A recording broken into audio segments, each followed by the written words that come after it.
presented by Unique Films.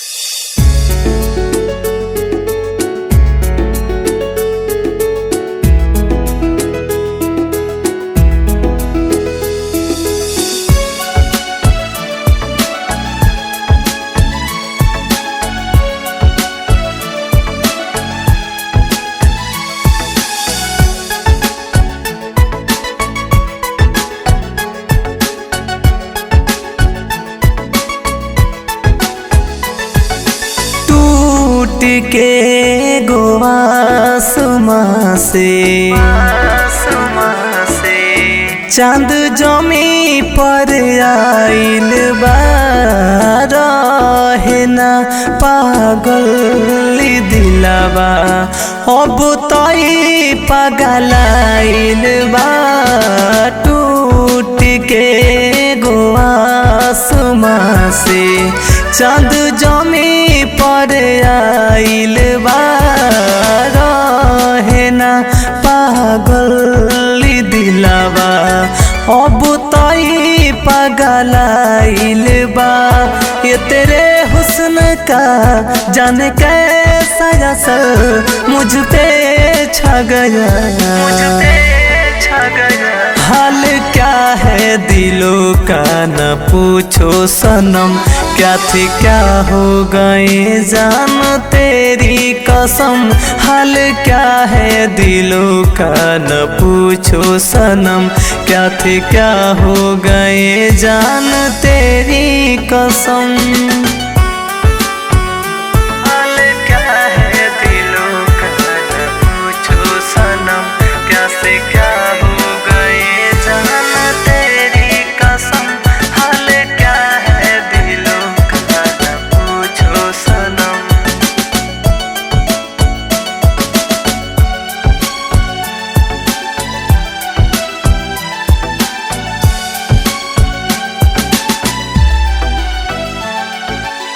तोहर एक दीदार के खातिर तरस गइल बने न हो उड़मत जइहा छोड़ी के फिर से सुन हमार में न हो सुन हमार में न हो तोहर एक दीदार के खातिर तरस गइल बने न हो उड़मत जइहा छोड़ी के फिर से सुन हमार में न हो पहले हंसते थे हम अब तो रोने लगे जाने हम पे ये कैसा सितम ढा गया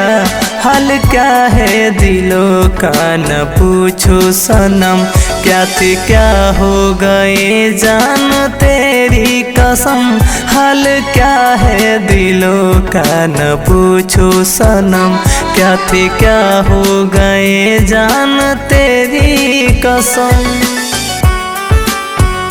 हाल क्या है दिलों का न पूछो सनम क्या थी क्या हो गए जान तेरी कसम हाल क्या है दिलों का न पूछो सनम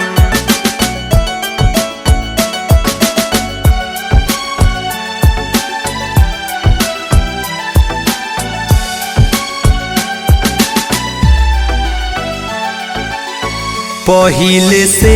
हम टूटल बानी और दिल जानी तू रहो वादा करके सातु जन्म के ऐसे मुँह जानी मोड़हो ऐसे मुँह जानी मोड़हो पहिले से हम टूटल बानी और दिल जानी तू रहो वादा करके सातु जन्म के ऐसे मुँह जानी मोड़हो अब तो तेरे बगैर मर जाएंगे हम जिन जिंदगी भी ये के साया सा ढह गया। हाल क्या है दिलों का न पूछो सनम, क्या थे क्या हो गए जान तेरी कसम। हाल क्या है दिलों का न पूछो सनम, क्या थे क्या हो गए जान तेरी कसम। Bombay digital recording studio Chhapra.